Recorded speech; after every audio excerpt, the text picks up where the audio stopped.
Hello, welcome to my channel UPSC CA. आज इस video में हम जो टॉपिक डिस्कस करने वाले हैं वो है विमेन रिजर्वेशन बिल। अब इस बिल के बारे में आज हम जानेंगे कि ये बिल के प्रोविजंस क्या हैं, क्या इसके पॉजिटिव्स हैं, क्या इसके नेगेटिव्स हैं, मतलब क्रिटिसिज्म क्या है, इस बिल को इम्प्लीमेंट करने के टाइम पर क्या क्या इम्प्लीमेंटेशन आपके हिंड्रेंस क्रिएट हो सकती हैं, हिंड्रेंस आ सकती हैं, उनको जानेंगे। आपका ये जो बिल है इससे पास होने से पहले कौन कौन से कॉन्स्टिट्यूशनल अमेंडमेंट्स आपके पास हो चुके हैं वो देखेंगे, एंड स्पेशल सेशन क्या होता है वो भी देखेंगे, एंड लास्ट में हम इसे वे फॉरवर्ड के थ्रू कंक्लूड करेंगे। सो नाउ सबसे पहले देखते हैं कि ये न्यूज़ में क्यों था। एज वी ऑल नो कि राज्यसभा एंड लोकसभा दोनों हाउसेस से आपका ये विमेन रिजर्वेशन बिल जो है वो पास हो चुका है। एंड ये बिल आपका नंबर कौन सा था इसका, 128 कॉन्स्टिट्यूशनल अमेंडमेंट बिल। ये बिल जो है अब बन चुका है 106 कॉन्स्टिट्यूशनल अमेंडमेंट एक्ट। ठीक है, सो अगर क्वेश्चन आ जाए आपके पास कि 128 कॉन्स्टिट्यूशनल अमेंडमेंट बिल के बारे में लिखो, तो आपको याद रखना है 128 कॉन्स्टिट्यूशनल अमेंडमेंट बिल कौन सा है, विमेन रिजर्वेशन बिल। एंड या फिर बोल दे 106 कॉन्स्टिट्यूशनल अमेंडमेंट एक्ट बताओ तो विमेन रिजर्वेशन बिल। एंड इस बिल का जो नाम रखा गया है वो है नारी शक्ति वंदना अधिनियम। ठीक है, सो इसका नाम भी याद रखिएगा। नाउ ये जो आपका बिल है नई पार्लियामेंट बिल्डिंग में पास होने वाला सबसे पहला आपका लॉ है जो क्लियर हो चुका है by both the houses. And इस बिल को पास किया गया था ड्यूरिंग द स्पेशल सेशन। अगर हम बात करें करंटली जो विमेन रिजर्वेशन है वो कहाँ पर प्रेजेंट है, मतलब पॉलिटिकली आपकी किन सीट्स में मतलब कौन सी आपके एसएलए या लोकसभा राज्यसभा किस पॉलिटिकल अरीना के अंदर विमेन को रिजर्वेशन प्रोवाइडेड है। सो पंचायत एंड म्यूनिसिपैलिटीज़ के अंदर करंटली विमेन को रिजर्वेशन दी जाती है, दैट इज़ 1/3 सीट्स आपकी रिजर्व्ड है। ठीक है, लेकिन राज्यसभा लोकसभा एंड एसएलए इन दोनों में कोई भी रिजर्वेशन नहीं थी। नेक्स्ट, ये जो बिल आपका पास किया गया है, मतलब ये जो प्रेजेंट किया था ये लॉ मिनिस्ट्री ने प्रेजेंट किया था। एंड अब अगर हम देखते हैं कि इस बिल की वजह से क्या चेंज आने वाला है in the number of women in the political atmosphere. So currently women जो आपकी लोकसभा और एसएलएज में प्रेजेंट हैं वो हैं 14% लोकसभा में, and 10% women are present in the state legislative assemblies. And जो बिल है इस बिल की वजह से अब जो आपकी करंट एमपीज़ हैं जिनका नंबर है 82, ये विमेन जो नंबर ऑफ विमेन्स है ये आपका इंक्रीज़ हो जाएगा to 181 due to this bill. So याद रखना कि अभी जो प्रेजेंट स्ट्रेंथ है लोकसभा में वो है 543, जिसमें से 82 एमपीज़ आर विमेन। एंड इस बिल की वजह से रिजर्वेशन के मिलने की वजह से अब ये जो नंबर है 82 ये तो आपका कहाँ इंक्रीज़ कर जाएगा, 181 पर इंक्रीज़ कर जाएगा। ठीक है, अब ये जो आपका बिल अभी पास हुआ है ये आपका बिल बिल्कुल सिमिलर है टू द बिल जो आपका राज्यसभा में पास हुआ था। मतलब विमेन रिजर्वेशन से रिलेटेड बिल ऑलरेडी आपका एक बार राज्यसभा में पास हो चुका है। एंड ये कब हुआ था, साल 2010 में ये हुआ था बाय यूपीए गवर्नमेंट।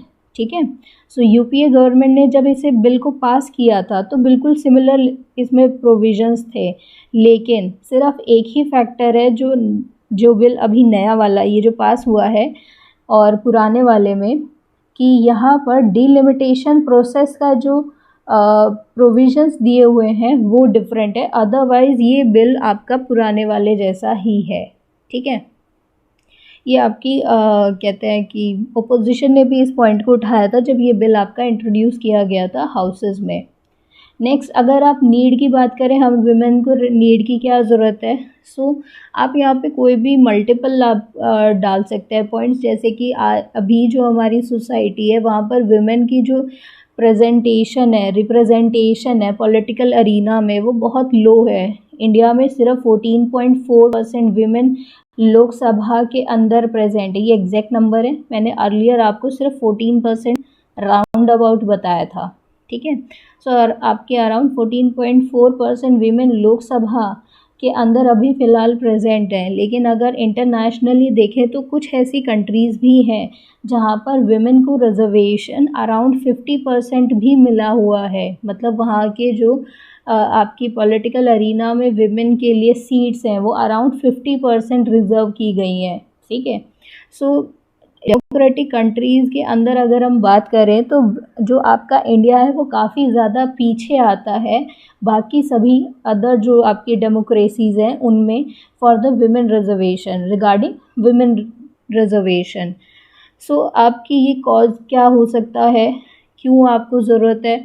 क्योंकि आपकी यहाँ पे इतनी लो रिप्रेजेंटेशन इसलिए भी देखी गई है क्योंकि जो भी विमेन आपकी दलित है, आदिवासी कम्युनिटी या किसी भी अदर मार्जिनलाइज ग्रुप से बिलोंग करती है तो वहाँ पर उन्हें बहुत ज़्यादा डिस्क्रिमिनेशन फेस करना पड़ता है। जैसे कि आपका caste, religion, class, age, ability, इन सभी बेसिस के ऊपर उन्हें बहुत ज़्यादा क्या करना पड़ता है, डिस्क्रिमिनेशन फेस करना पड़ता है, जिसकी वजह से इनका रिप्रेजेंटेशन जो है वो आपका बहुत कम है, ठीक है। सो आप ये नीड कह सकते हैं कि इस बिल के लिए ये ज़रूरत थी कि हमें विमेन को अगर एम्पावर करना है, उनकी सिचुएशन सोसाइटी में ठीक करनी है तो हमें उन्हें ये इस तरह के जो सपोर्ट है वो प्रोवाइड करना होगा ताकि वो अपने आप को और अपनी आगे आने वाली जनरेशन को और ज़्यादा बेटर एनवायरनमेंट प्रोवाइड कर सके, ठीक है। Better society, betterment of society के लिए ज़रूरत है, ठीक है। अगर आपको इसमें और कोई पॉइंट लगता है जो ऐड होना चाहिए आप उसमें ऐड कर सकते हैं। नेक्स्ट अब इस बिल के हम प्रोविजंस देख लेते हैं। मेन जो प्रोविजंस है इस बिल में वो 5 हैं। सबसे पहला ये प्रोविज़न है कि अभी तक क्या होता है, पार्लियामेंट के अंदर 3 कैटेगरीज़ में आपका सीट डिवाइड किया हुआ है। मतलब जो सीट्स रिजर्वेशन जो मिली हुई है पार्लियामेंट में वो एससी और एसटी को रिजर्वेशन मिली हुई है, ठीक है। सो 3 तरह की सीट्स होती है पार्लियामेंट में, जनरल, एससी और एसटी, ठीक है। लेकिन अब ये नया क्या ऐड कर दिया गया है कि 33% जो सीट्स होंगी लोकसभा में और जो एसएलएज हैं, स्टेट लेजिस्लेटिव असेंबलीज़ हैं, वहाँ पर 33% जो सीट्स हैं वो ऑक्यूपाई की जाएंगी by the SC ST women's, ठीक है। एससी एसटी आपकी जो भी विमेंस हैं उनके लिए ये आपकी सीट्स रिज़र्व कर दी गई हैं, ठीक है। नेक्स्ट इसमें जो आपका एक पॉइंट ऑफ कह सकते हो, एक ऐसा पॉइंट है जो अपोजिशन ने भी काफ़ी ज़्यादा अपोज किया था, क्वेश्चन किया था। वो प्रोविज़न क्या है कि अभी जो ये रिजर्वेशन प्रोवाइड की गई है 33% ऑफ सीट्स जो विमेन के लिए लोकसभा में रिज़र्व कर दी गई हैं, उनमें कहा जा रहा है कि ये आपका कब अप्लाई होगा, इम्प्लीमेंट होगा ओनली आफ्टर डिलिमिटेशन एक्सरसाइज।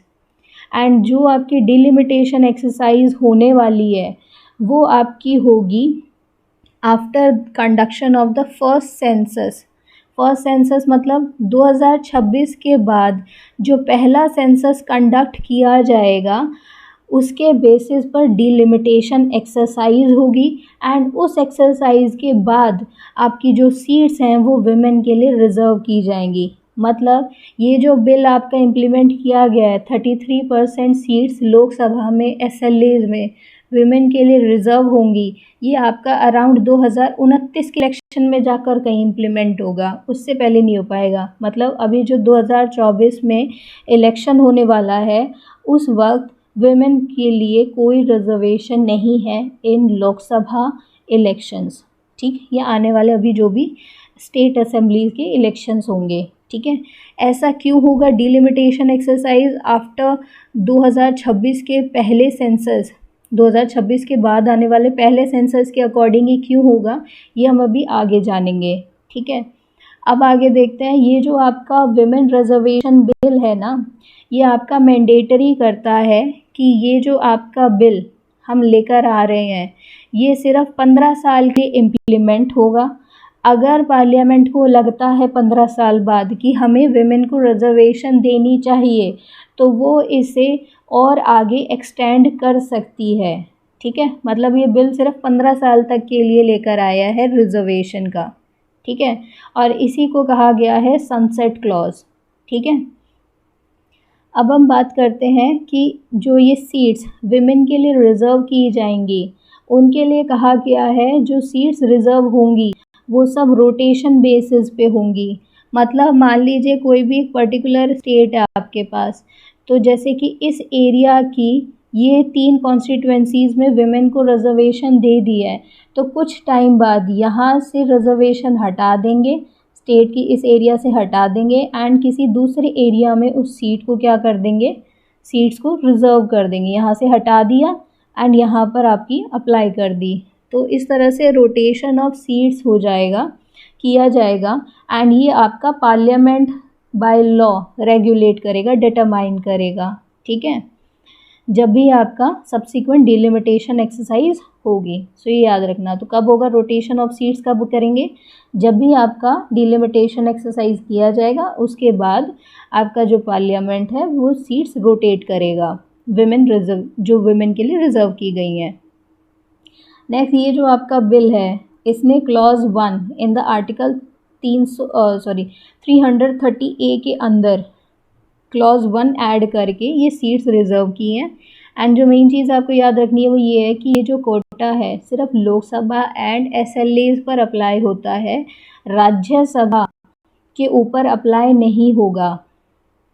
ठीक है, सो मतलब कि आपका जो ये गलती से लिखा गया है, जो आपका मान लीजिए आपसे क्वेश्चन पूछ लिया जाए कि क्या विमेन के लिए जो रिजर्वेशन इस बिल ने दिया है, विमेन को जो ये सीट्स अप्लाई करवा रहे हो आप, रिज़र्व करवा रहे हो, क्या ये आपके पार्लियामेंट के अंदर रिज़र्व की है या एसएलएज में रिज़र्व करी है ओनली। सो आपको आंसर देना है कि ये पार्लियामेंट में रिज़र्व नहीं की गई है, क्योंकि पार्लियामेंट में दोनों हाउसेज आते हैं, लोकसभा भी एंड राज्यसभा भी, और इस बिल ने सिर्फ और सिर्फ आपकी रिजर्वेशन करी है लोकसभा के अंदर, राज्यसभा में रिजर्वेशन नहीं की है। ठीक है, सो इसीलिए ये याद रखना कि reservation is given only in the seats of Lok Sabha and state legislative assemblies. अब डिलिमिटेशन एक्सरसाइज की बात करते हैं कि जो हमने अभी बोला था ना कि ये सेकंड प्रोविज़न के अंदर कि डिलिमिटेशन एक्सरसाइज का क्या फंडा है, जिसकी वजह से ये बिल जो है आपका 2029 में ही अप्लाई होगा, इम्प्लीमेंट होगा। तो रीज़न ये है कि 1971 के अंदर आपकी बहुत ज़्यादा पॉपुलेशन ग्रोथ हुई थी, मैक्सिमम हुई थी। तो उस टाइम पे जो गवर्नमेंट आपकी थी, जो कि इंदिरा गांधी उस टाइम पर प्राइम मिनिस्टर थी, वो चाहती थी कि ये जो पॉपुलेशन आपकी बहुत ज़्यादा इंक्रीज़ हो रही है ना, इसको कंट्रोल करना है। तो उन्होंने काफ़ी ज़्यादा मेजर्स लिए थे इस चीज़ के लिए। ठीक है, तो उन्होंने हर स्टेट को बोला था कि आपको क्या करना है, स्टेप्स लेना है कि भाई आपकी स्टेट के अंदर पॉपुलेशन कंट्रोल हो जाए। ठीक है, लेकिन अगर हर साल, हर 10 साल बाद ऐसे ही सेंसस होता रहा, जो कि 1971 में भी सेंसस हुआ था, अगला सेंसस फिर कब होना होता है, 1981 में, हर 10 साल में सेंसस होना होता है।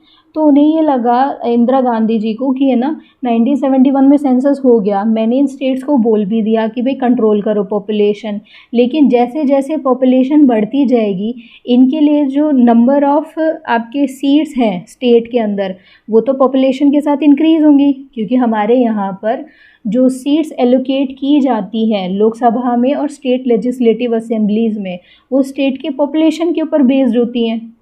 राइट, जितना ज़्यादा पॉपुलेशन होगा स्टेट का, उतनी ज़्यादा सीट्स होती हैं किसी भी स्टेट के लिए। सो उन्होंने सोचा कि ये तो आपकी जो स्टेट्स हैं ना, अभी 1971 के सेंसस के अकॉर्डिंग जो सीट्स अवेलेबल हुई हैं उनको वहीं फ्रीज़ कर देते हैं, अदरवाइज़ तो ये स्टेट कभी कोई मेजर नहीं लेंगी।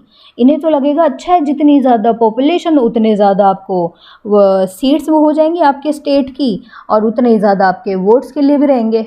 ठीक है, क्योंकि आप अगर पॉपुलेशन को उनका साइज़ कंट्रोल करने के लिए बोलते हो, तो उस टाइम पे जो मेजर्स लिए जा रहे थे वो बहुत ज़्यादा हार्श मेजर्स भी लिए गए थे। ठीक है, जिससे कि जो पीपल है वो काफ़ी ऑफेंड भी हो रहे थे। तो स्टेट्स के कुछ ऐसे आपकी गवर्नमेंट्स होंगी जो अपने वोट्स के लिए उन लोगों को क्या करना नहीं चाहेंगी, नाराज़ करना नहीं चाहेंगी ना। सो इसीलिए इंदिरा गांधी ने क्या किया, 42nd कॉन्स्टिट्यूशनल अमेंडमेंट के थ्रू उन्होंने आपका हर सेंसस के बाद होने वाली जो डिलिमिटेशन एक्सरसाइज है ना, उसको फ्रीज कर दिया। अब डीलिमिटेशन एक्सरसाइज क्या होती है? डीलिमिटेशन एक्सरसाइज में होता है कि जो आपका स्टेट है, मान लीजिए, उसमें जो सीट्स आपकी कॉन्स्टिट्यूएंसीज डिवाइड की जाएंगी, सीट्स एलोकेट की जाएंगी, वो आपकी पॉपुलेशन के अकॉर्डिंग है।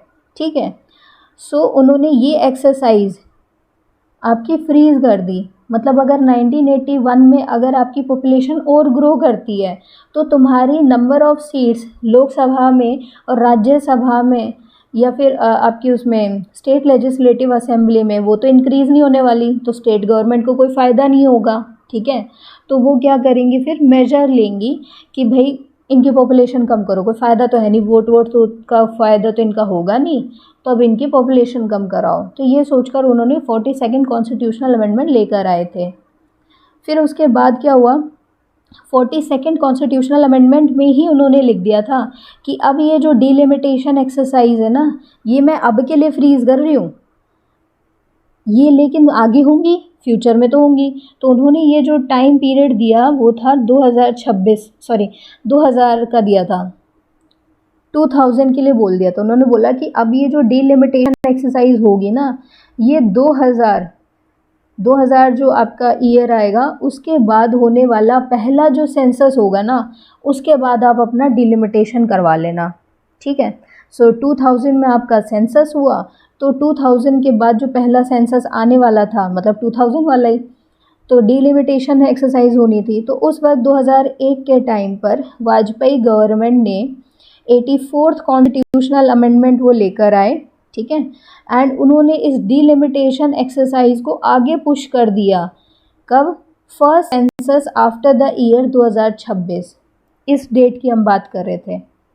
2026 के बाद पहला जो सेंसस होगा ना, उस डेट पर डीलिमिटेशन एक्सरसाइज होगी। इस चीज़ को उन्होंने पुश कर दिया। ठीक है, फिर क्या हुआ, अब जो सीट्स हैं लोकसभा की वो भी बतानी पड़ेंगी। अगर आप कह रहे हो डीलिमिटेशन हम अभी नहीं करेंगे, रीएलोकेशन ऑफ सीट्स अभी नहीं कर रहे हम, ठीक है, फ्यूचर में करेंगे, लेकिन जो अभी सीट्स आपको लोकसभा के लिए रखनी है, एलोकेट करनी है, वो नंबर किस बेसिस पे, कौन सी पॉपुलेशन के नंबर के बेसिस पे आप डिसाइड करोगे। तो उसके लिए उन्होंने बोला 84th कॉन्स्टिट्यूशनल अमेंडमेंट में ही कि लोकसभा की जो सीट्स होंगी उन्हें फिक्स किया जाएगा अकॉर्डिंग टू 1971 सेंसस के पॉपुलेशन के बेसिस पे। ठीक है, कि 1971 में जो पॉपुलेशन थी आपके स्टेट की, उसी नंबर के बेस पे सीट्स लोकसभा की आपको एलोकेट की जाएंगी। नया नहीं कर रहे हम अभी काम। ठीक है, फिर उसके बाद क्या हुआ, 2026 तक ही आपका पोस्टपोन कर दिया गया। लेकिन उसके बाद 2003 में 86 कॉन्स्टिट्यूशनल अमेंडमेंट लाया गया, जिसने बोला कि देखो डीलिमिटेशन तो 2026 के बाद ही होगी। ठीक है, 2026 के बाद जो पहला सेंसस होगा तभी डीलिमिटेशन करवाएंगे उसके बेसिस पे। ठीक है, लेकिन अगर आपको स्टेट के अंदर इंटरनल रीऑर्गेनाइजेशन करना है सीट का, तो कह रहे हैं कि आप 2001 का सेंसस यूज़ कर लेना, पॉपुलेशन नंबर यूज़ कर लेना। लेकिन लोकसभा की सीट्स के लिए उन्होंने ये नंबर आपका कहाँ फिक्स ही रखा, 1971 का सेंसस पॉपुलेशन। ठीक है, 1971 का जो पॉपुलेशन डाटा है उसी पे ही लोकसभा की सीट्स को फिक्स कर दिया। लेकिन स्टेट्स के अंदर इंटरनली अगर कोई रीऑर्गेनाइजेशन करनी है आपको सीट्स को लेकर, तो आपको पॉपुलेशन का जो डाटा है वो 2001 का सेंसस यूज़ करना है। ठीक है, अब डीलिमिटेशन कमीशन की अगर हम बात करें, जिसके बारे में हम इतना बात कर रहे हैं, तो देखो डीलिमिटेशन जो कमीशन है वो बहुत ज़्यादा इम्पॉर्टेंट है आपकी डेमोक्रेसी के लिए। ठीक है, मतलब ये आपका सीट्स एलोकेशन का काम करती है, और ये एक क्वाज़ाई जुडिशियल बॉडी है, मतलब इसके पास कुछ जुडिशरी की भी पावर्स हैं। इसे हेड करता है रिटायर्ड सुप्रीम कोर्ट जज, एंड ये जो आपकी डीलिमिटेशन कमीशन है ये अपॉइंट की जाती है बाय द प्रेसिडेंट, एंड जो लॉ आपका पास करता है पार्लियामेंट, उसी के अकॉर्डिंग ही इसे सेटअप किया जाता है। ठीक है, सो अपॉइंटमेंट होगी बाय द प्रेसिडेंट, लेकिन इसे सेटअप करना है कि भाई गवर्नमेंट कहे चलो अब डीलिमिटेशन कमीशन बैठाते हैं, क्योंकि वो करेगी काम। ठीक है, तो उसके लिए आपको जो ग्रुप बनाना है उसके लिए एक लॉ पास किया जाएगा बाय द पार्लियामेंट, एंड वो जो ग्रुप बनेगा उसमें कौन कौन मेंबर होगा वो डिसाइड, वो अपॉइंट कौन करेगा, प्रेसिडेंट करेगा। ठीक है। अब इसमें मेंबर्स जनरली कौन होते हैं, इसमें जो आपके चीफ इलेक्शन कमिश्नर हैं वो होते हैं, रिटायर्ड सुप्रीम कोर्ट जज होता है, और स्टेट इलेक्शन कमिश्नर्स जो होते हैं वो भी प्रेजेंट होते हैं। ठीक है, ये सारे लोग प्रेजेंट होते हैं इन द डिलिमिटेशन कमीशन। अब ये कमीशन करती क्या है, पता है क्या करती है, हर एरिया का सर्वे करती है। ठीक है, और सर्वे के अकॉर्डिंग डिसाइड करती है कि किस एरिया को कितनी सीट्स देनी चाहिए। ठीक है, आप जहाँ पे भी रह रहे हो उस एरिया में सीट्स होती है ना, जैसे कि कोई भी एरिया आप ले लो जहाँ पर भी आप रह रहे हो, तो वहाँ पे आपकी स्टेट लेजिस्लेटिव असेंबली में कितने मेंबर्स आपके, कितने एमएलए आपके वहाँ से सेलेक्ट होकर एसएलए में जाएंगे, वो डिसाइडेड है ना। तो वो नंबर कहाँ से किसने रिज़र्व किया है, वो रिज़र्व करता है, बताता है डिलिमिटेशन कमीशन बताता है। ठीक है, सो ये डिलिमिटेशन कमीशन का काम है। अभी तक कितनी बार आपका डिलिमिटेशन कमीशन बैठाया गया है, क्योंकि पार्लियामेंट बैठाता है बाय लॉ, तो अभी तक सिर्फ 4 टाइम्स डिलिमिटेशन कमीशन को सेटअप किया गया है। कब कब, 1952, 1962, 1972 एंड 2002, सिर्फ इसी टाइम पे आपका सेटअप किया गया है। एंड नेक्स्ट हम देखिए, ये जनरल एक डाटा है, क्योंकि आप रिजर्वेशन पढ़ ही रहे हैं तो आपको ये डाटा याद होना चाहिए कि इंडिया में जो रिजर्वेशन दी जाती है वो किस कम्युनिटी को कितना दे रहे हैं हम। तो ओबीसी को दिया जाता है 27%, सुप्रीम कोर्ट को दिया शेड्यूल्ड जो कास्ट है उस कम्युनिटी को दिया जाता है 15% रिजर्वेशन, एंड शेड्यूल्ड ट्राइब को दिया जाता है 7.5% रिजर्वेशन दिया जाता है। ठीक है, सो अब देख लेते हैं कि कौन कौन सी कॉन्स्टिट्यूशनल अमेंडमेंट्स जो है उनकी रिक्वायरमेंट है आगे फ्यूचर में भी, एंड जो इस बिल को पास करने के लिए चाहिए था वो भी देख लेते हैं। सो इस बिल को पास करने के लिए दोनों हाउसेज से आपका स्पेशल मेजॉरिटी के साथ ये बिल आपका पास होने वाला था। एंड स्पेशल मेजॉरिटी क्या होता है कि आपका majority of total members of each house plus majority of 2/3 of house present and voting. ठीक है, ये आपका स्पेशल मेजॉरिटी होता है। तो स्पेशल मेजॉरिटी की रिक्वायरमेंट थी इस बिल को पास करने के लिए, एंड साथ में आपकी जो स्टेट लेजिस्लेटिव असेंबलीज़ हैं एटलीस्ट हाफ, उन्हें रेक्टिफाई करना था इस बिल को। ठीक है, ये रिक्वायरमेंट थी। अब हम बात करते हैं कि फ्यूचर में कौन सी रिक्वायरमेंट आपको होगी कॉन्स्टिट्यूशनल अमेंडमेंट के लिए। ठीक है, सो देखो आर्टिकल 82 ने तो क्या बोला हुआ है कि आर्टिकल 82 में आपका readjustment of constituencies of Lok Sabha and state assemblies after every census, ये प्रोविज़न दिया हुआ है। ठीक है, कि हर सेंसस के बाद आपकी लेजिस्लेटिव जो स्टेट लेजिस्लेटिव असेंबली है एंड आपकी जो लोकसभा है वहाँ पर कॉन्स्टिट्यूएंसीज को आपको क्या करना होगा, रीएडजस्ट करना होगा, ये बोला हुआ है आर्टिकल 82 में। लेकिन जो आपका 42nd कॉन्स्टिट्यूशनल अमेंडमेंट था उसने बोल दिया था कि आपका जो डिलिमिटेशन एक्सरसाइज है वो आपकी आफ्टर ईयर 2000 ही हो पाएगी। एंड 2001 में हमने अभी किया था ना, 2001 के अंदर जो 84th कॉन्स्टिट्यूशनल अमेंडमेंट आया था उसने डिलिमिटेशन एक्सरसाइज को फर्दर पुश कर दिया था आफ्टर ईयर 2026। ठीक है, सो देखो अगर नॉर्मल कोर्स चलता हमारा सेंसस का तो हर 10 साल बाद सेंसस होना होता है, एंड हर सेंसस के बाद आपका डिलिमिटेशन एक्सरसाइज होती है। ये आपका नॉर्मल कोर्स है कि किस तरह से कॉन्स्टिट्यूशन के अंदर इसके लिए प्रोविज़न दिया गया है। सो आपका 2011 सेंसस के बाद जो सेंसस होने वाला था वो 2021 में होने वाला था, उसके बाद सेंसस होने वाला था 2031 में, 2031 में सेंसस होने वाला था। ये नॉर्मल एक रूटीन था जो ये आपका नॉर्मली इसी को ही फॉलो करना था। लेकिन हुआ क्या कि 2021 के अंदर होने वाला जो सेंसस है वो अभी तक डिलेड चल रहा है और वो अभी तक कंक्लूड नहीं किया गया है, स्टार्ट ही नहीं हुआ है बल्कि। एंड अब इस वजह से क्या होगा, अब चेंज ये हो गया है कि देखो अब जो जल्दी से जल्दी अगर हम कहें कि 2021 वाला सेंसस गवर्नमेंट को करवाना है तो वो पॉसिबल कब हो पाएगा, अब 2025 में ही हो पाएगा। ठीक है, क्योंकि अगर हाउस लिस्टिंग 2024 में करी जाती है तो पूरा जो पब्लिकेशन है सेंसस का, उसके डाटा का जो पब्लिकेशन है उसे कंडक्ट करने का, वो उन सभी में आपका 1 से 2 साल लग जाएंगे। मतलब 2026 के बाद अब जो पहला सेंसस पब्लिश होगा वो 2021 वाला ही होगा। बात आई समझ कि ये 2026 वाला प्लान क्या है यहाँ पर।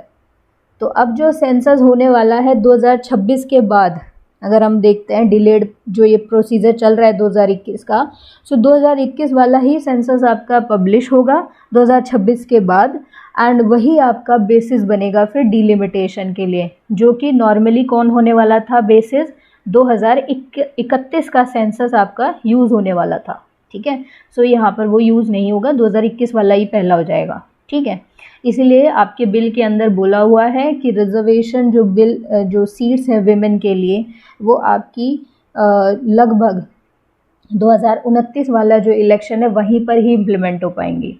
ठीक है, अब आगे देखते हैं और कौन कौन सी आपकी अमेंडमेंट्स की आपको ज़रूरत पड़ेगी।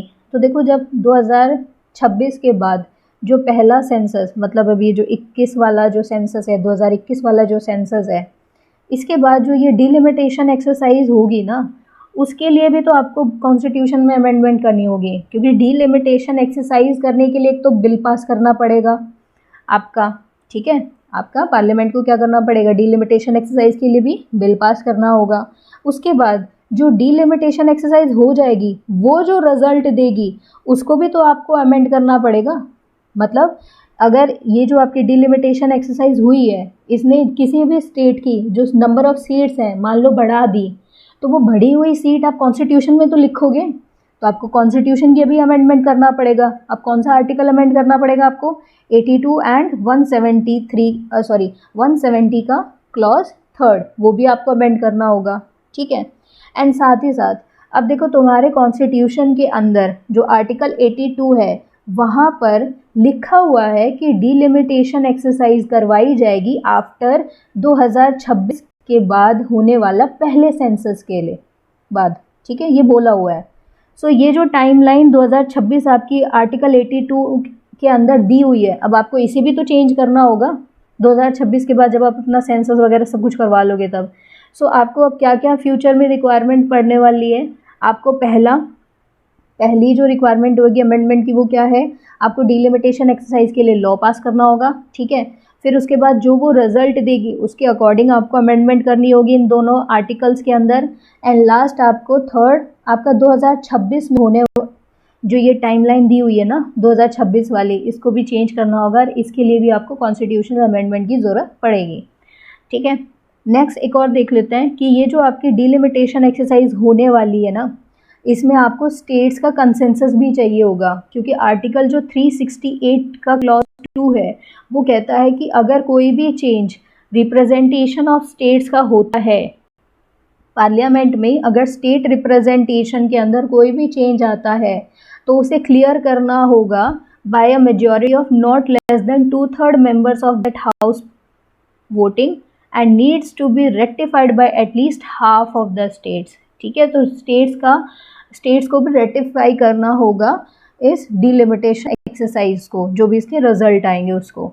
ठीक है, सो ये थी कॉन्स्टिट्यूशनल अमेंडमेंट्स जो फ्यूचर में आपको चाहिए होंगी और जो इस बिल को पास करने के लिए चाहिए थी। ठीक है, अब बात करते हैं कि क्या ये बिल पहली बार ही इंट्रोड्यूस हुआ है, तो आंसर इज़ नो, क्योंकि हमने अर्लियर देख लिया है ये जो बिल है आपका पहले भी इंट्रोड्यूस हुआ है 2010 में, जैसे हमने बात किया था, ये पास भी हो गया था, लेकिन उससे पहले भी ये एक बार अटेम्प्ट किया गया था इस वुमेन रिजर्वेशन बिल को पास करने के लिए। सो फर्स्ट टाइम ये आपका इंट्रोड्यूस हुआ था 1996 में अंडर PM HD देवे गौड़वा। ठीक है, उनके अंडर इसको इंट्रोड्यूस किया गया था, लेकिन ये जो बिल है आप 1996 वाला ये पास नहीं हो पाया, क्योंकि अपोजिशन की तरफ से ये ब्लॉकेड था कि जो अपर क्लास की जो विमेंस हैं वो आपकी सारी सीट्स को फिल कर लेंगी, क्या फ़ायदा हुआ, आप क्या बिल लेकर आ रहे हो। ठीक है, सो फिर उसके बाद दूसरा अटेम्प्ट आपका 2010 में हुआ, तब ये पास भी हो गया आपका, राज्यसभा में ये बिल पास हो चुका था जो UPA गवर्नमेंट लेकर आई थी, एंड ये आपका बन गया था 108 कॉन्स्टिट्यूशनल अमेंडमेंट बिल। ठीक है, उस टाइम पर लेकिन उसके बाद ये लोकसभा में पास नहीं हो पाया ये बिल आपका, इसीलिए बिल आपका पेंडिंग ही चल रहा था, लैप्स हो गया। ठीक है, अब हम बात करते हैं क्रिटिसिज्म की। जो अपोजिशन की तरफ से इस बिल को क्रिटिसिज्म दिया गया है, जो जिस पॉइंट्स के ऊपर क्रिटिसाइज़ किया गया है। सो जो मेन पॉइंट्स है जिनके ऊपर इन्हें क्रिटिसाइज़ किया जा रहा है वो है टाइमिंग, कि आप सिर्फ इलेक्शन से पहले ही क्यों लेकर आए हो इस बिल को, पहले क्यों नहीं लेकर आए, इससे पहले भी तो सेशन हुआ था, तुमने इस बिल को पास करने के लिए स्पेशल सेशन क्यों बुलाया। ठीक है, आपको नेक्स्ट ईयर आपके इलेक्शंस होने वाले हैं लोकसभा के, तो जस्ट उससे पहले ही क्यों लेकर आए हो इस बिल को आप। ठीक है, ये क्वेश्चन अराइज किया जा रहा है। नेक्स्ट आपका नाम के ऊपर भी क्वेश्चन रखा जा रहा है, क्योंकि नाम में क्या था आपका, नारी शक्ति वंदना, तो उस नाम के ऊपर भी कि आप वंदना का मतलब है कि आप विमेन को क्या कर रहे हो, वर्शिप कर रहे हो, आप उसे इक्वल राइट देना नहीं चाह रहे हो। ठीक है, तो इस तरह का क्वेश्चन करा जा रहा है, हम आगे डिस्कस करेंगे इसे। मैनर ऑफ इंट्रोडक्शन के ऊपर भी क्वेश्चन है कि आपने स्पेशल सेशन बुलाया, उससे पहले ये जो बिल है आपका इंट्रोड्यूस किया, उसके बारे में कोई भी आपने इन्फॉर्मेशन जो अदर पॉलिटिकल पार्टीज़ है उन्हें तो आपने दी ही नहीं। ठीक है, नेक्स्ट जो आपका क्रिटिसिज्म का पॉइंट बनाया गया है वो है caste based quota and intent के ऊपर, कि वो है ही नहीं। मतलब इन्होंने क्वेश्चन उठाया है कि ओबीसीज को रिजर्वेशन क्यों नहीं दी। ठीक है, और साथ में ये बोला है कि आपका इंटेंशन क्यों डाउटफुल है गवर्नमेंट का, क्योंकि जो आपका ये आपने वेरिएबल डाला है ना, प्रोविज़न डाला है बिल के अंदर कि सेंसस और डिलिमिटेशन जो एक्सरसाइज हो लेगी उसके बाद ही विमेन को रिजर्वेशन मिलेगी। ठीक है, उसके ऊपर भी क्वेश्चन किया गया है। सो एक बार थोड़ा डिटेल में इन्हें डिस्कस कर लेते हैं। सबसे पहला जो आपका बिगेस्ट इशू उठाया गया था बाय द ओपोजिशन वो ये है कि आपने इस बिल को लाने में इतना डिले क्यों किया, एंड लाने में साथ ही इसे अप्लाई करने में भी इसके ऊपर आप इतना डिले क्यों कर रहे हो। आप 2029 के ऊपर इस चीज़ को अप्लाई करने के लिए, विमेन रिजर्वेशन ऑफ सीट्स को आप इम्प्लीमेंट करने के लिए 2029 तक क्यों लेकर जा रहे हो इसे। 2024 के जो लोकसभा के पोल्स होंगे उसमें इम्प्लीमेंट क्यों नहीं करते भाई, वहीं पर आप 2024 के नियरेस्ट यही होने वाले हैं, इन्हीं में दे देते रिजर्वेशन, आगे वाले में क्यों नहीं दे रहे हो। ठीक है, सो ये आपका पॉइंट रेज किया गया है। एंड गवर्नमेंट की तरफ से ये रीजनिंग भी दी गई है कि देखो हमने कुछ नहीं किया, 42nd कॉन्स्टिट्यूशनल अमेंडमेंट ने ही डिलिमिटेशन एक्सरसाइज को 2000 ईयर के बाद होने वाले पहले सेंसस पे पोस्टपोन कर दिया था, उसके बाद इसे फर्दर पोस्टपोन कर दिया गया था अंटिल 2026। ठीक है, सो यही जो आपका आर्टिकल 82 है इसी में बोला हुआ है कि रीएडजस्टमेंट आपकी कब होगी, 2026 के बाद होने वाला सेंसस। एंड 2026 के बाद होने वाला सेंसस कौन है आपका, ये अभी 2021 वाला होगा। तो हमने कुछ नहीं किया, मतलब आप इस चीज़ को तो इग्नोर भी कर सकते हैं, इतना वो आपको पॉइंट भी नहीं देना। नेक्स्ट आता है lack of separate reservation. Second point जैसे हमने बात की, SC एंड ST वुमेन को 33% जो रिजर्व की गई है सीट्स फॉर द वुमेन, उनमें रिजर्वेशन मिली हुई है। OBCs को क्यों नहीं दी, OBC वुमेन को क्यों नहीं दी है 33% में रिजर्वेशन। ठीक है, नेक्स्ट इसके बाद बोला गया है सिलेक्शन ऑफ सीट्स के ऊपर कोई क्राइटेरिया नहीं दिया गया है। मतलब आपका ये नहीं बताया गया है कि किस पर्टिकुलर एरिया में, जैसे मान लीजिए कोई स्टेट है तो यहाँ पर आपके किस एरिया में आप सीट्स रिजर्व करोगे, किस क्राइटेरिया के बेसिस पे करोगे, वो सब नहीं दिया हुआ है, क्लैरिटी नहीं है। ठीक है, उसके बाद बोला गया था, जैसे हमने क्लॉज प्रोविजन में पढ़ा था कि सीट्स आपकी रोटेट होंगी, तो उन्होंने बोला है कि जो अगर आप रोटेशन करने जा रहे हो सीट्स का, ठीक है, सीट्स रोटेट होंगी तो सेंसस का वेट क्यों कर रहे हो। सेंसस के बाद तो चलो ठीक है आप सीट्स को फिक्स कर दोगे, भाई ये वाली आपकी रिजर्व हो गई है। ठीक है, कुछ टाइम बाद आपको फिर से सीट आपको रोटेट करनी है, तो आप क्या करते, 2024 के अंदर ही आप ये वाली मान लो सीट रिजर्व कर दी, 2026 के बाद दोबारा करना होता तो 2026 में आप अगली कर देते, रोटेशन हो जाता। आपने आगे सेंसस के ऊपर इस चीज़ को क्यों टाल दिया है, सेंसस के बाद होने वाले को क्यों टाल दिया है। ठीक है, उसके लिए सेंसस ही क्यों ज़रूरी है रोटेशन के लिए। ठीक है, उसके बाद देखते हैं, इन्होंने बोला कि आपने जो ये नाम दिया है, नाम के ऊपर ये क्वेश्चन उठाया जा रहा है कि नाम में क्या रखा है, आपने क्या लिखा है, वंदना, कि आप विमेन को क्या कर रहे हो, वर्शिप कर रहे हो। आप ऐसे प्रोजेक्ट कर रहे हो कि आप उन्हें कोई गिफ्ट दे रहे हो, आप उन्हें उनका हक नहीं दे रहे हो।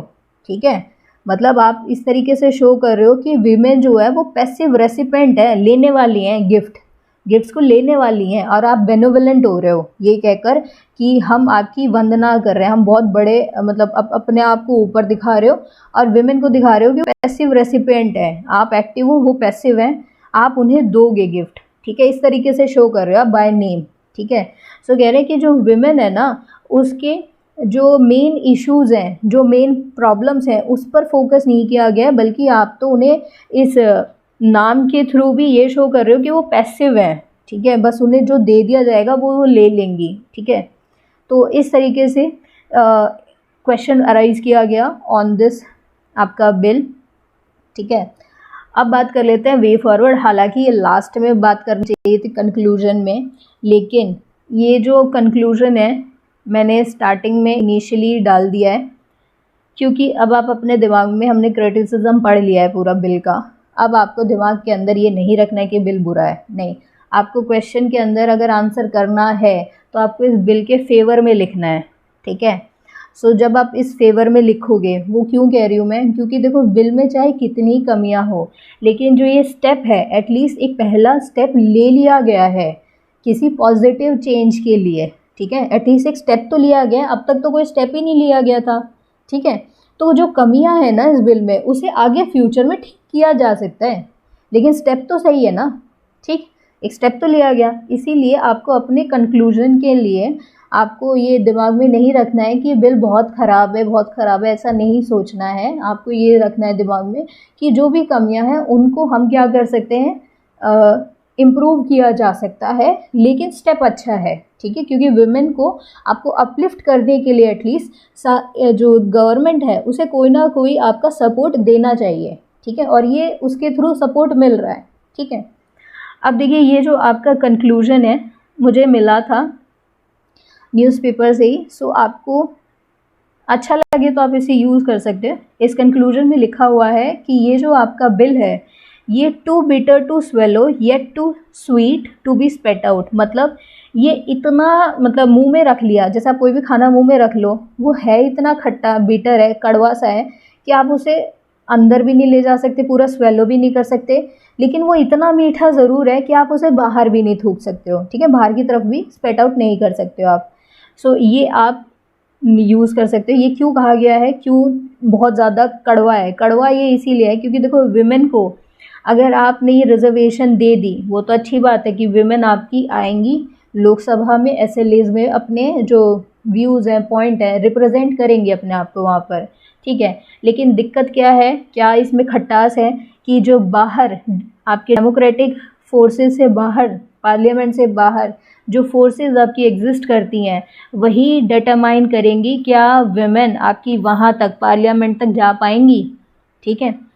और ये मीठा क्यों है, मीठा इसीलिए है क्योंकि आपकी जो विमेन है वो एटलीस्ट आपके डिसीज़न लेने के लायक हो पाई हैं, ठीक है, मतलब आपके जो डिसीज़न मेकिंग है लायक हो पाई है, वो तो नहीं बोलना चाहिए, सॉरी फॉर दैट, आपको ये बोलना चाहिए कि जो विमेन है उन्हें एटलीस्ट अब डिसीज़न मेकिंग के अंदर उनका एक कंट्रीब्यूशन बढ़ गया है, ठीक है। सो इसीलिए आपका मिठास है इस बिल के अंदर। तो आप इस तरीके से लिख सकते हो अगर आपको फिलोसफिकल कुछ लिखना हो तो, आपके ऊपर अगर आपको यूज़ करना है तो, ठीक है। फाइनली हम ये उम्मीद ही रख सकते हैं कि जो विमेन है वो आपकी पार्लियामेंट तक जाएं, लेजिस्लेटिव बॉडीज़ तक जाएं, और वो अपनी जो ये अपॉर्चुनिटी मिली है डिसीज़न मेकिंग के अंदर, उनका जो रिप्रेजेंटेशन इंक्रीज़ हुआ है उसको अपने फेवर में टर्न कर सके, ठीक है, उस अपॉर्चुनिटी को अपनी फेवर में टर्न कर सके। नेक्स्ट हम देख लेते हैं कि क्या क्या स्टेप्स अभी तक गवर्नमेंट ने लिए हैं, अगर आपको कभी भी गवर्नमेंट के लिए लिखना हो कि हाँ गवर्नमेंट ने कुछ स्टेप्स लिए वुमेन के लिए। तो जैसे कि उज्ज्वला स्कीम, ये एक्चुअल में ये जो स्टेप्स मैं आपको बता रही हूँ ये आपके सेंट्रल गवर्नमेंट की तरफ से पॉइंट आउट किए गए थे जब इस बिल के बारे में बात चल रही थी कि हमने ये स्टेप्स लिए हैं। सो उज्ज्वला स्कीम के बारे में बोला गया कि उन्होंने उज्ज्वला स्कीम जिसमें 9 करोड़ आपके गैस कनेक्शंस दिए गए हैं, एंड जो उज्ज्वला स्कीम के अंदर गैस सिलेंडर्स डिस्ट्रीब्यूट किए जाते हैं वो उन्हीं को दिए जाते हैं जिसमें आपका विमेन के नाम पर कनेक्शन ले रखा हो, ठीक है। सो वहाँ पर आपको सब्सिडी मिलती है। नेक्स्ट है स्वच्छ भारत अभियान के अंडर आपका 11.72 करोड़ टॉयलेट्स का बनाना। बेटी बचाओ बेटी पढ़ाओ योजना के अंडर आपका एक जेंडर बैलेंस को क्रिएट करने की कोशिश की गई है। एंड जो आपकी मैटरनिटी लीव होती हैं, जो पेड मैटरनिटी लीव हैं, उनको भी क्या कर दिया गया है, इंक्रीज़ कर दिया गया है फ्रॉम 12 टू 26 वीक्स। नेक्स्ट, जो आपके टैप कनेक्शंस होते हैं उनको बोला गया है कि वो टैप कनेक्शंस भी प्रोवाइड किए गए हैं 9.82 करोड़। एंड जो रिजर्वेशन है विमेन की इन द डिफेंस, आपके जो फोर्सेस हैं जैसे कि कांस्टेबल, विमेन कांस्टेबल के लिए रिजर्वेशन रखी गई है in central armed police forces, वहाँ पर रिजर्वेशन दी है, ये बोला हमने इंक्रीज़ कर दिया है। नेक्स्ट है आर्टिकल 370 को भी बोला गया है कि ये भी विमेन के फेवर में है, क्योंकि बिकॉज जब तक 370 था आर्टिकल, उस टाइम तक जम्मू कश्मीर में जो प्रॉपर्टी है वो वुमेन इनहेरिट नहीं कर सकती थी, जो भी आपकी आउटसाइड द जम्मू कश्मीर की होती थी। ठीक है। सो इसके रिमूवल की वजह से अब वो वुमेन कर पाएंगी। आई एम सॉरी अगर मैंने उल्टा बोल दिया, कि जो वुमेन बाहर की नहीं थी, जिन्होंने बाहर शादी की है out of the state Jammu and Kashmir, अगर कोई बाहर आपकी मैरी कर लेती है, मैरिज होती हैं, ठीक है, तो वो वुमेन अपनी प्रॉपर्टी जो जम्मू एंड कश्मीर की है उसको इनहेरिट नहीं कर पाती थी, लेकिन अब कर पाएंगी। ठीक है।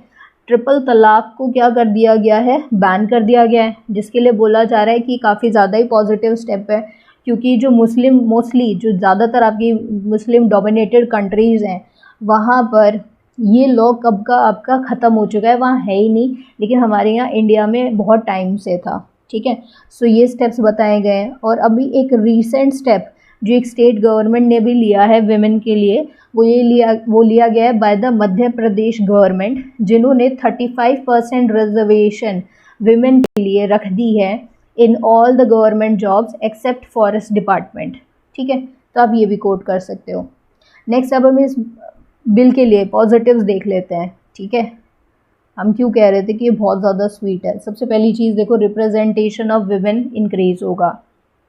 विमेन की जो पार्टिसिपेशन के डिसीजन मेकिंग के अंदर जो पार्टिसिपेशन है वो इंक्रीज़ होगी। ठीक है।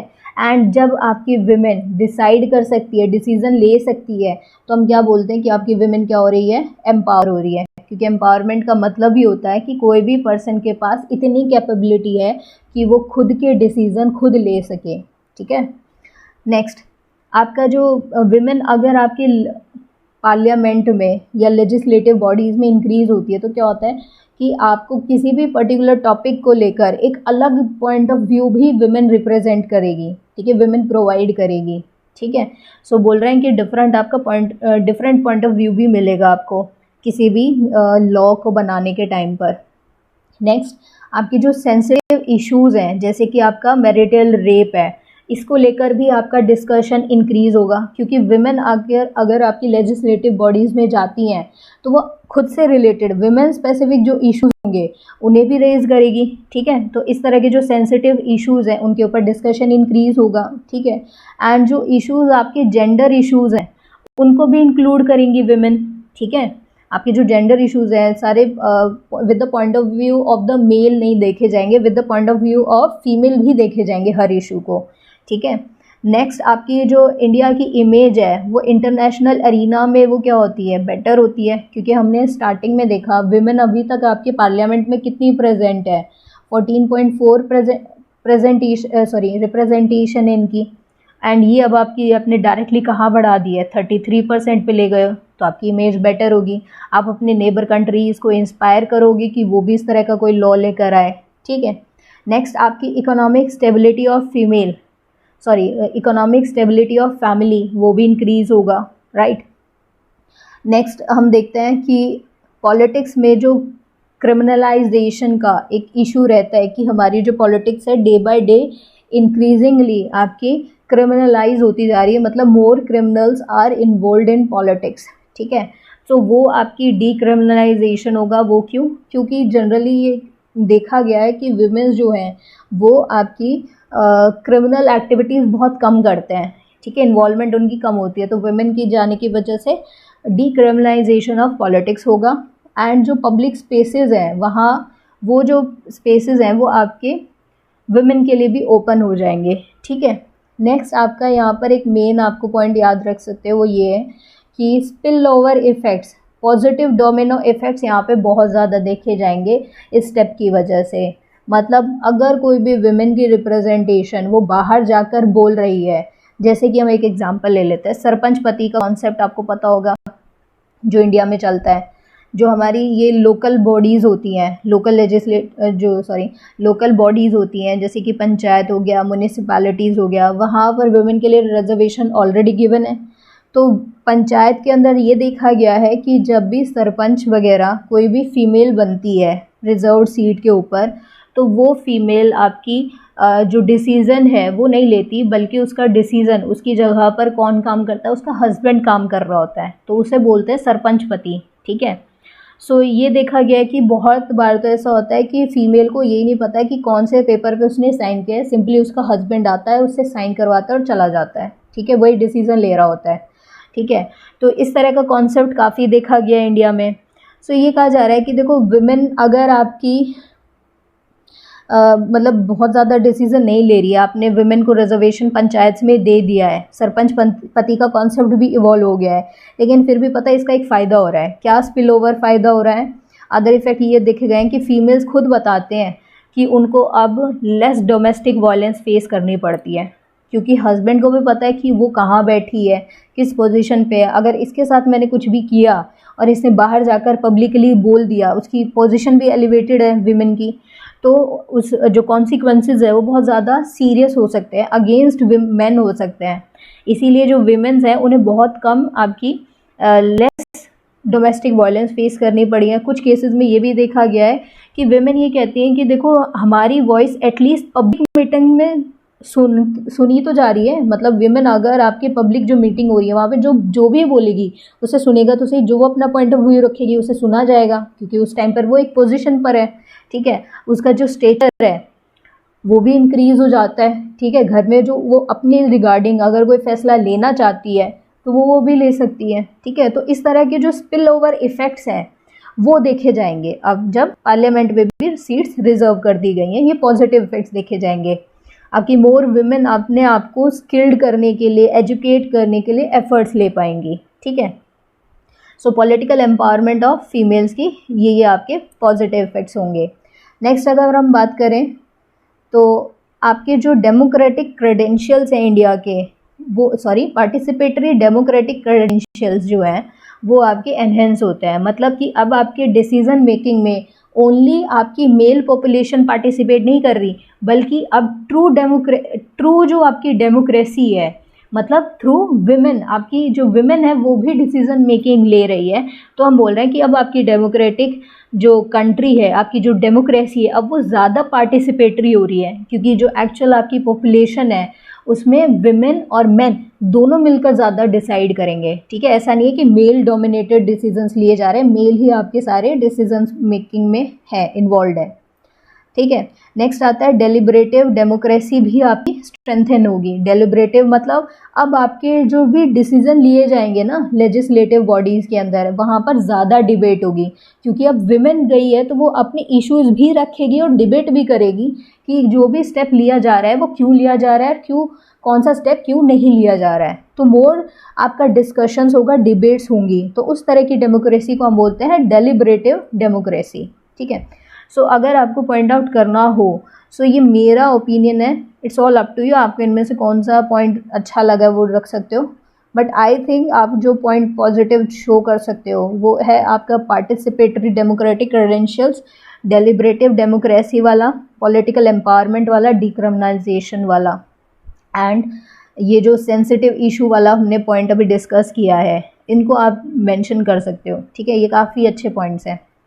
नेक्स्ट हम देखते हैं नेगेटिव पॉइंट्स क्या क्या हैं इसके। मतलब आपके जो क्रिटिसिज्म बिल का तो हमने देख लिया, मतलब हम देख रहे हैं कि अब आपके इम्प्लीमेंटेशन के क्या क्या चैलेंजेस आने वाले हैं। ठीक है, सबसे पहला है पैट्रियार्कल सोसाइटी है, तो वो विमेन को अलाउ ही ना करे पार्टिसिपेट करने को, ऐसा भी पॉसिबल है। सरपंच पति का जो हमने अभी कॉन्सेप्ट देखा ना, उसके पॉजिटिव इफेक्ट्स देखे वो तो हमने, लेकिन सरपंच पति का कॉन्सेप्ट एज ए होल वो तो नेगेटिव है ना, कि भाई फीमेल बनी है अगर हेड, आपकी सरपंच वगैरह बनी है तो वो ही लेगी ना डिसीजन, वही सारी इम्प्लीमेंटेशन करेगी पॉलिसीज़ का, ना कि मेल करेगा। ठीक है, जो सरपंच पति का कॉन्सेप्ट ये कह रहे हैं कि वो आप यहाँ पर भी अप्लाई हो सकता है, क्या पता पार्लियामेंट में भी वहाँ पर भी सारे जो मेन डिसीजंस हैं वो मेल ले रहा हो, मेल उनके स्पाउस ले रहे हो फीमेल्स के। नेक्स्ट फाइनेंशियल कंस्ट्रेंट्स हो सकते हैं, पैसे की कमी की वजह से ज़्यादा मतलब बाहर ना आकर काम कर पाना, इस तरह की कोई प्रॉब्लम हो सकती है। ये आपका अगेंस्ट है मेरिटोक्रेसी के। ठीक, मेरिटोक्रेसी क्या होती है कि भाई जिसके पास जितना मेरिट है, जो जितना कैपेबल है वो उतना आगे है। ठीक है, लेकिन अब तो आप क्या कर रहे हो, विमेन चाहे आपकी कैपेबल हो चाहे ना हो, आपको उसे सीट देनी है। ठीक है, इस तरह का कर दिया आपने तो कि किसी भी एरिया में विमेन कैपेबल हो ना हो, लेकिन उसे सीट दे दी गई है तो उसे चुनना तो पड़ेगा। ठीक है, ये कह रहे हैं। नेक्स्ट आपका क्या है, सनसेट क्लॉज के ऊपर, वही 15 साल के बाद ही क्यों ख़त्म कर दोगे, सिर्फ 15 साल के लिए बिल लेकर आए थे। ठीक है, ये एक नेगेटिव भी बोल सकते हो आप। ये पॉसिबल है कि आपकी अपर कास्ट ही फिल कर दे सारी सीट्स को। ठीक है, एंड कोई भी क्राइटेरिया कि किस तरीके से आप सीट्स को रिजर्व करोगे उसके बारे में तो कुछ बोल ही नहीं रहे आप, क्लैरिटी नहीं है। ठीक है, तो ये सब इसके नेगेटिव्स हैं। अब हम देख लेते हैं क्या क्या प्रीवियस, अभी जो ये कॉन्स्टिट्यूशनल अमेंडमेंट हुआ है ये तो 106 है, इससे पहले वाले कौन कौन से थे। सो देखो 99th कॉन्स्टिट्यूशनल अमेंडमेंट हुआ था जिसमें आपका नेशनल जुडिशियल अपॉइंटमेंट कमीशन को सेटअप किया गया था, लेकिन लेटर ऑन आपका सुप्रीम कोर्ट ने इसे नॉन कॉन्स्टिट्यूशनल डिक्लेयर कर दिया था। ठीक है, लेकिन लॉ रिगार्डिंग किसके था, ये अमेंडमेंट किसके था, एनजेक को एस्टैब्लिश करने के लिए। नेक्स्ट है आपका 100th कॉन्स्टिट्यूशनल अमेंडमेंट। 100th जो आपका कॉन्स्टिट्यूशनल अमेंडमेंट है, इसमें इंडिया और बांग्लादेश के बीच में जो लैंड बाउंड्री के एग्रीमेंट है उसके लिए इसे कॉन्स्टिट्यूशनल अमेंडमेंट किया गया था। मतलब कुछ एरियाज़ जो इंडिया में थे जिसमें आपकी बांग्लादेश के अंडर आते थे वो, ठीक है, एंड कुछ एरियाज़ ऐसे थे बांग्लादेश की टेरिटरी के अंदर जो आपके इंडिया के अंडर आते थे, उनको एक्सचेंज किया गया था। तो इस तरह का जो लैंड बाउंड्री एग्रीमेंट होता है किसी भी दो स्टेट्स के बीच में, अगर इंडिया को करना है किसी भी स्टेट के साथ, तो उसके लिए कॉन्स्टिट्यूशनल अमेंडमेंट चाहिए होता है। इसीलिए आपका 100th कॉन्स्टिट्यूशनल अमेंडमेंट हुआ था। 101 रिगार्डिंग जीएसटी लॉ को पास करने के लिए। 102 आपका national commission for backward classes को कॉन्स्टिट्यूशनल बॉडी बनाने के लिए किया गया था। 103 जो कॉन्स्टिट्यूशनल अमेंडमेंट है उसमें आपकी इकोनॉमिकली वीकर सेक्शन को रिजर्वेशन दी गई थी 10%। ठीक है, नेक्स्ट आपका जो 104th कॉन्स्टिट्यूशनल अमेंडमेंट था, ठीक है, इसके अंदर क्या किया गया था, जो 2 सीट्स एंग्लो इंडियन की जो सीट्स लोकसभा में रिजर्व रखी हुई थी, नॉमिनेट करेंगे प्रेसिडेंट, ये जो आपकी सीट्स रिजर्व की गई थी उनको अबॉलिश कर दिया गया है।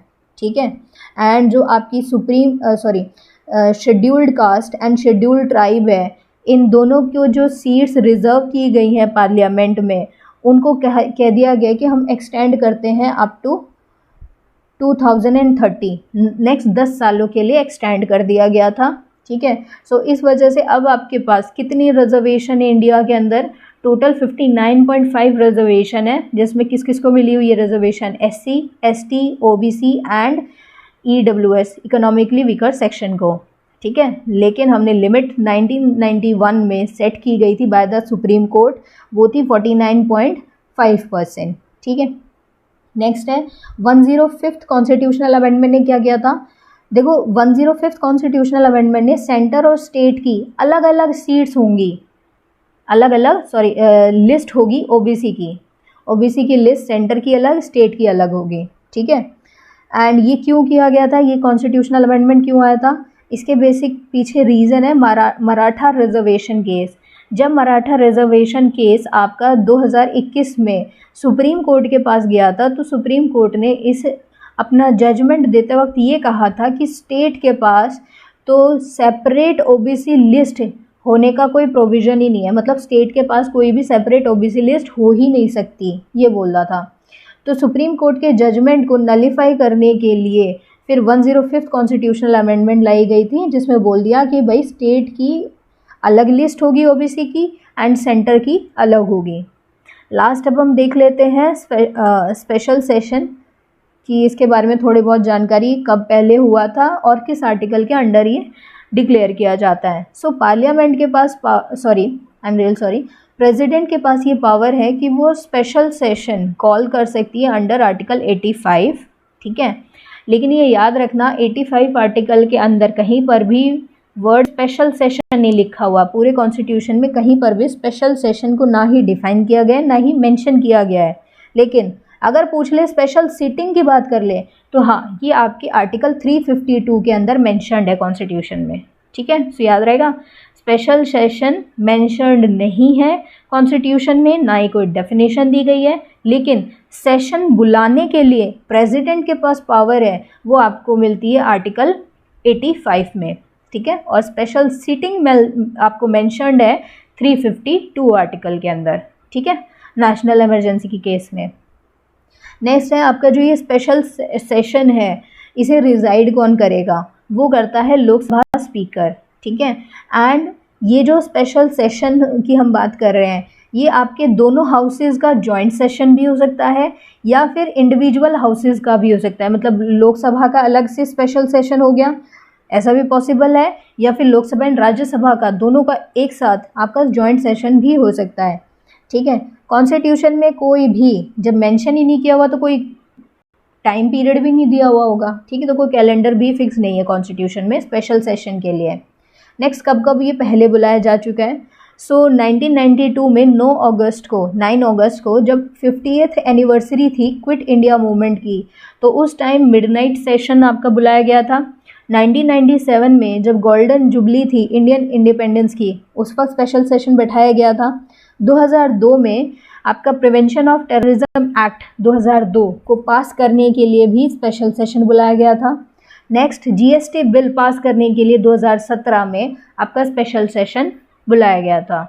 सो ये था आपका complete information regarding women reservation and the special session. I hope आपको समझ आया होगा एंड मिलते हैं नेक्स्ट वीडियो में। Until then keep studying, bye.